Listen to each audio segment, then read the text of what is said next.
सबसे पहले हम आपको यह बताएंगे कि क्या मोहम्मद शमी सच्चे मुसलमान नहीं हैं। 4 मार्च को ऑस्ट्रेलिया के खिलाफ हुए सेमीफाइनल मैच में मोहम्मद शमी ने फील्डिंग करते हुए एक एनर्जी ड्रिंक पी थी। तस्वीर आपको दिख रही है, जिसके लिए अब उन्हें कट्टरपंथी मुसलमान अपना निशाना बना रहे हैं इस एनर्जी ड्रिंक को पीने के कारण। इन सारे कट्टरपंथियों का कहना है कि रमजान के दौरान मोहम्मद शमी ने रोजा न रखकर इस्लाम धर्म का अपमान किया है और वो शरीयत की नजर में एक गुनहगार हैं। तो आज बड़ा सवाल यह है कि किसी भी नागरिक के लिए देश पहले होना चाहिए या धर्म पहले होना चाहिए। यह बड़ी पुरानी बहस है कि किसी के लिए भी, अगर कोई भारत का नागरिक है, आप देश को पहले रखेंगे या अपने धर्म को पहले रखेंगे। मोहम्मद शमी सेमीफाइनल के मैच में भारत के 145 करोड़ लोगों का प्रतिनिधित्व कर रहे थे, उनके लिए खेल रहे थे, इस देश की टीम में खेल रहे थे और 7.5 घंटे के इस मैच के दौरान उनके लिए रमजान का रोजा रखना संभव नहीं था। अब सोचिए, क्या इतना बड़ा खिलाड़ी जिसे लगातार ताकत की आवश्यकता है, उस दिन जब वो मैच खेल रहा है, वो उस दिन अगर बिना खाए पिए मैच में उतर जाए तो क्या अच्छे से प्रदर्शन कर पाएगा? मोहम्मद शमी ने धर्म से ऊपर देश को रखते हुए बिना रोजा रखे मैच खेलने का निर्णय लिया, लेकिन अब इस पर देश भर में विवाद हो रहा है और कुछ मुस्लिम धर्मगुरु यह कह रहे हैं कि मोहम्मद शमी को अल्लाह से माफी मांगनी चाहिए, जबकि बहुत सारे लोग सोशल मीडिया पर यह भी लिख रहे हैं कि मोहम्मद शमी सच्चे मुसलमान नहीं है और भले ही उन्होंने रोजा न रखकर सेमीफाइनल मैच में भारत को जिताया हो, लेकिन उन्होंने इस्लाम धर्म की नजरों में गुनाह किया है और वो सच्चे मुसलमान नहीं हो सकते। इस्लाम ने रोज़े को फ़र्ज करार दिया है और आकिल बालिग औरत मर्द पर सब पर रोज़ा रखना फ़र्ज है, और अगर कोई शख्स जानबूझ करके रोज़ा नहीं रखता है तो निहायत ही गुनहगार है। ऐसे ही क्रिकेटर मोहम्मद शमी ने किया कि उन्होंने रोज़ा नहीं रखा, जबकि रोज़ा रखना उनके ऊपर फ़र्ज़ और वाजिब है। रोज़ा न रख करके मोहम्मद शमी ने बहुत बड़ा गुनाह किया। शरीयत की नज़र में ये मुजरिम है, शरई कटघरे में खड़े हैं, इनको हरगिज़ ऐसा नहीं करना चाहिए। मैं इनको हिदायत देता हूँ, नसीहत भी करता हूँ बहैसियत आलिम दीन कि इस्लाम के जो फ़राइज़ हैं, वाजिबात हैं, अरकान हैं, उनकी बहुत सूरत पाबंदी करें, क्रिकेट का खेल कूद भी करें, सारे काम अंजाम दें, मगर अल्लाह ने जो जिम्मेदारी बंदे को ऊपर दी है, इस्लाम ने जो शरीयत का निफाज किया है, उसकी जिम्मेदारी भी बंदे के ऊपर है। इन तमाम चीज़ों को मोहम्मद शमी को समझना चाहिए। दुनिया भर में ऐसे क्रिकेटर्स, फुटबॉलर्स और एथलीट्स भी हैं जिन्होंने रोजा रखते हुए मैच में हिस्सा लिया है, खेलों में हिस्सा लिया है, और ऐसे भी खिलाड़ी बहुत आपको मिल जाएंगे जिन्होंने अपने मैच के दौरान खेलों में हिस्सा लेते हुए रोजा नहीं रखा है। दोनों तरह के लोग हैं। उदाहरण के लिए पाकिस्तान, अफगानिस्तान और बांग्लादेश के ज्यादातर खिलाड़ी रोजा रखते हुए ही मैच खेलते हैं। वो मैच खेलते समय अपने रोजा को नहीं छोड़ते, लेकिन एक तथ्य यह भी है कि हर मुस्लिम खिलाड़ी ऐसा नहीं करता। खासकर जो तेज गेंदबाज होते हैं और जिन्हें वनडे क्रिकेट में 10 ओवर डालने होते हैं, उन गेंदबाजों के लिए पूरे दिन भूखे प्यासे रहकर मैच खेलना आसान नहीं होता और वो रमजान के महीने में मैच खेलते हुए रोजे नहीं रखते और रख भी नहीं पाते। और इनमें पाकिस्तान के मौजूदा क्रिकेटर शादाब खान और इंग्लैंड के क्रिकेटर मोइन अली का भी नाम है, जिन्होंने मैच खेलने के लिए रमजान के महीने में रोजा नहीं रखा। और बड़ी बात यह है कि इसके लिए इन खिलाड़ियों को इस्लाम धर्म का मुजरिम नहीं कहा गया। वर्ष 2016 के यूरो कप में फ्रांस के कुछ फुटबॉल खिलाड़ियों ने भी, जो कि इस्लाम धर्म को मानने वाले खिलाड़ी थे, इन खिलाड़ियों ने भी मैच के दिन रोजा नहीं रखा था और वहां भी इसके लिए इन मुस्लिम खिलाड़ियों को गुनहगार नहीं बताया गया था। लेकिन भारत अनोखा ही देश है। भारत में इस वक्त यही हो रहा है और नेशनल ड्यूटी निभाने वाले, अपनी देश की जिम्मेदारी निभाने वाले मोहम्मद शमी से यह पूछा जा रहा है कि वो इस्लाम धर्म के प्रति अपनी जिम्मेदारी कैसे भूल गए और धर्म से पहले उनके लिए देश कैसे हो गया। असल में यह बहस बहुत पुरानी है कि मुसलमानों के लिए देश पहले है या धर्म पहले है। और इस बहस का कारण यह है कि इस्लाम धर्म में अल्लाह को सबसे ऊपर माना गया है। इस्लाम धर्म कहता है कि अल्लाह के सिवा किसी के भी सामने सिर झुकाना गुनाह है। और यही कारण है कि ज्यादातर मुस्लिम क्षेत्र, स्थान, राज्य और देश से पहले अपने धर्म को ऊपर रखते हैं। उनके लिए देश बाद में है, धर्म पहले है। और रमजान के दौरान रोजा रखने को इस बात का प्रमाण माना जाता है कि कौन सा मुसलमान कितना ज्यादा धार्मिक है। इस विषय पर अमेरिका के मशहूर थिंक टैंक प्यू रिसर्च ने एक सर्वे किया था, जिसमें 39 देशों के 93% मुसलमानों ने कहा था कि वो रमजान के दौरान रोजा नहीं छोड़ते, रमजान के दौरान रोजा जरूर रखते। और इसका कारण यह है कि रोजा इस्लाम धर्म में बताए गए 5 धार्मिक कार्यों में से एक है। इनमें पहले धार्मिक कार्य को शहादा कहते हैं, जिसका शाब्दिक अर्थ है घोषणा करना या गवाही देना। हर मुसलमान का कर्तव्य है कि वो इस बात की घोषणा करे कि अल्लाह के सिवा कोई और परमेश्वर नहीं है। इस बात की घोषणा करना उसकी पहली जिम्मेदारी है। दूसरा धार्मिक कार्य है सलात। फारसी में इसी को नमाज भी कहते हैं। इस्लाम कहता है कि हर मुसलमान के लिए दिन में 5 बार नमाज पढ़ना बहुत ही जरूरी है। तीसरा धार्मिक कार्य है ज़कात। आप इसे साल में 1 बार किया जाने वाला दान भी कह सकते हैं, चैरिटी। यह हर मुसलमान को करनी चाहिए। चौथा धार्मिक कार्य है सौम। इसे रोजा रखना भी कहते हैं। इस्लाम में कहा गया है कि रमजान के महीने में हर सच्चे मुसलमान के लिए रोजा यानी उपवास रखना बेहद जरूरी है। और इसी तरह हज को इस्लाम का 5वां धार्मिक कार्य माना जाता है।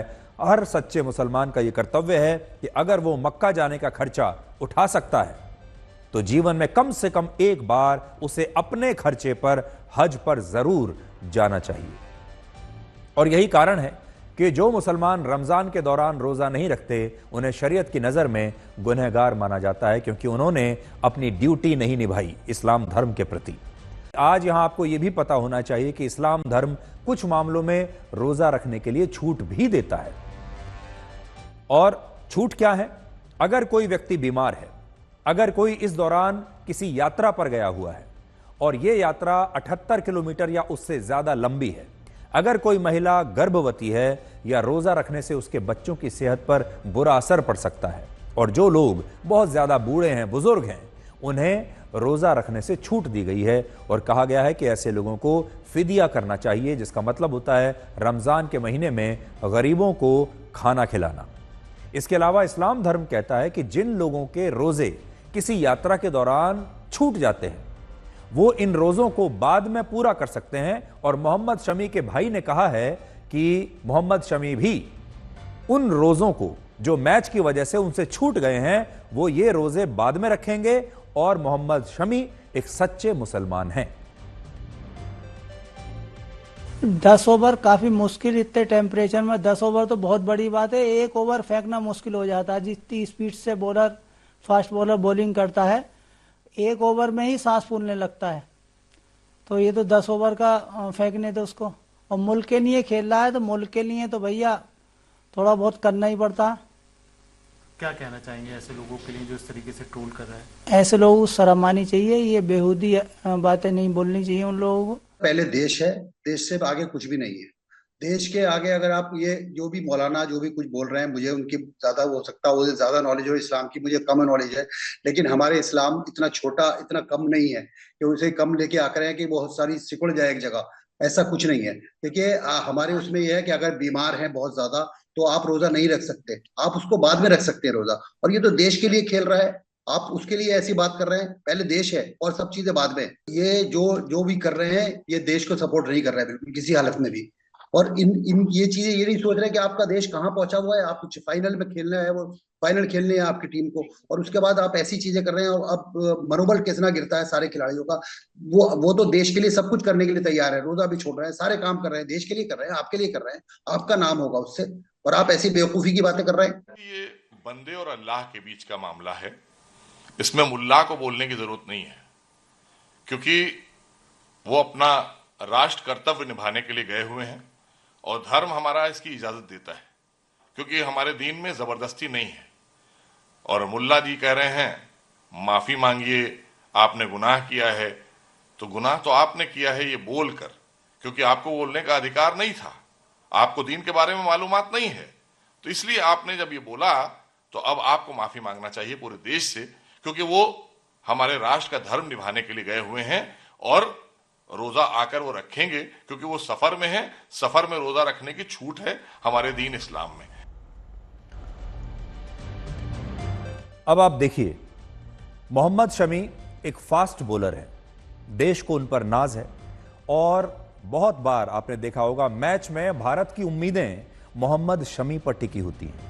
मोहम्मद शमी का अगर प्रदर्शन अच्छा ना रहे, अगर वो जल्दी जल्दी विकेटें ना लें, तो भारत की जीत भी खतरे में पड़ जाती है। इसलिए मोहम्मद शमी का फिट रहना, मोहम्मद शमी का शानदार प्रदर्शन करना पूरे भारत के लिए, भारत की टीम के लिए बहुत ही आवश्यक है। भारत इस समय दुबई में चैंपियंस ट्रॉफी के मैच भारत की टीम खेल रही है और दुबई का मौसम आप देखिए, दुबई में जो इस समय तापमान है वो 25 डिग्री से लेकर 35 डिग्री सेल्सियस तक के बीच में है। मतलब आप इसे गर्मी मान सकते हैं।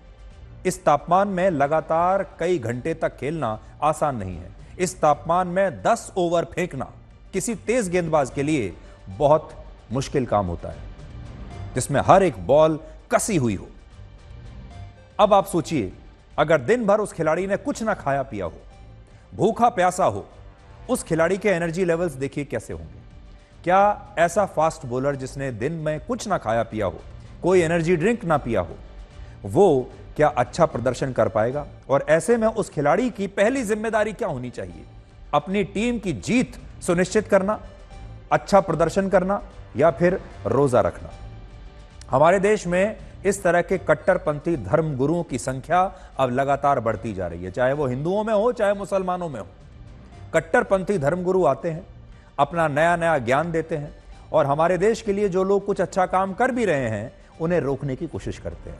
हम तो ये कहेंगे कि कार्रवाई ऐसे लोगों के खिलाफ होनी चाहिए जो मोहम्मद शमी जैसे देश के सच्चे नागरिकों को अपना काम करने से रोक रहे हैं।